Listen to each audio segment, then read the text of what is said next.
బాపట్ల జిల్లా బి గుడిపాడు గ్రామంలో రాష్ట్ర విద్యుత్ శాఖ మంత్రి గొట్టిపాటి రవికుమార్ పర్యటించారు. జాతీయ రహదారి నుండి పి గుడిపాడు గ్రామానికి ₹1,20,00,000 వ్యయంతో నిర్మించిన తార్ రోడ్, సీసీ రోడ్లను మంత్రి ప్రారంభించారు. అనంతరం అర్హులైన లబ్ధిదారులకు సీఎం రిలీఫ్ ఫండ్ చెక్కులను అందజేశారు. ముఖ్యమంత్రి సహాయ నిధి కింద 80 మందికి 70 లక్షల పైన చెక్కులు ఇవ్వడం జరిగిందని తెలిపారు.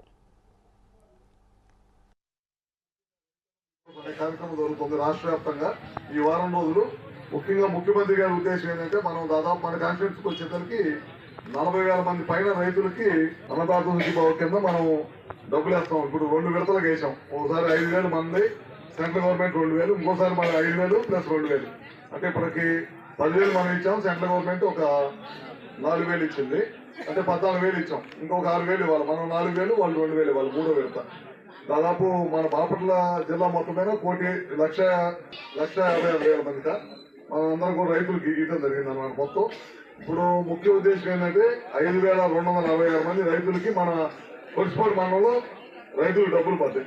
ముఖ్యంగా రైతులు మీకోసం కార్యక్రమం